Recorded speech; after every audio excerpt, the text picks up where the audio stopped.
Rowan County Clerk Kim Davis continued to defy a Supreme Court order yesterday to issue marriage licenses. Not discriminating because I'm not issuing a license to anybody. Now, lawyers for Davis argue she should not be held in contempt of court. They say that issuing the licenses to same-sex couples irreparably and irreversibly violates her conscience. But the critics say if she works for the government, she must follow the law. Kentucky Senator and Republican presidential candidate Rand Paul is with us this morning from Capitol Hill. Senator, good morning. Good to see you. Good morning. Thanks for having me. I want to ask you about what's happening in your state and county clerk, Kim Davis. Should she be fired or should she be allowed to keep her job? Well, you know, I think we could probably find an in-between solution where people can have contracts, any consenting adults can have contracts, but that we don't really force people to put their imprimatur, their signature, or their approval on the contract. You know, notaries notarize contracts all the time. Why couldn't you just have a notary doing it? The clerk has said she will file the contracts as she files any other contract. She just doesn't want to be forced to participate in something she has a religious objection to. And I think we could find a way around this. Ultimately, if society is going to change its opinion on what marriage is, I think it'd probably be better through persuasion than through sort of an aggressive tactic where we federalize everything and force people to do things they don't want to do. But right now, so Senator Paul, I think it would be better to probably let people make their own decisions. But right now, Senator Paul, we don't have another option. These are the two choices. Do you support what she's doing? Well, I don't think we always have to have two choices or that it has to be a binary option. I think you actually could make it such that notaries notarize contracts.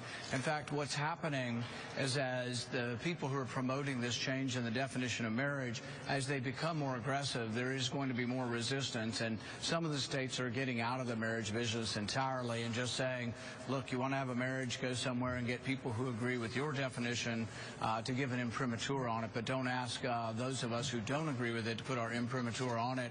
So I think ultimately that's what's going to happen. If the people who want to change things push too hard, they're actually going to make things worse. And I think persuasion's a much better way than sort of bullying people into believing what you believe in. Senator, what do you make of the request by the RNC for candidates to sign a pledge that they won't run as third-party candidates? Have you received that, and will you or have you signed it? We have received it. I haven't signed it. I do have some sympathy for third parties, frankly, because sometimes the main two parties don't do a very good job, and third parties do provide pressure on the two parties to be better, actually. But what I don't like about, Donald Trump would be his using the Republican Party and then perhaps going out at the very end after he doesn't win the nomination and then trying to destroy the Republican Party. Do you like Senator, do you like the idea of a pledge? Will you sign it? Ross Perot, ended up giving us the first Clinton, and I think that if Trump does this again, he could give us another Clinton. So I think really he ought to state his intentions, and if he wants to be part of a third party, I have no objection to him doing that, but he ought to make the decision now. In all likelihood, yes, I will sign the pledge. I haven't discussed it yet with advisors, but we have said in the past that, yes, I'm not going to run as a third party candidate, and I think that is a reasonable pledge to take.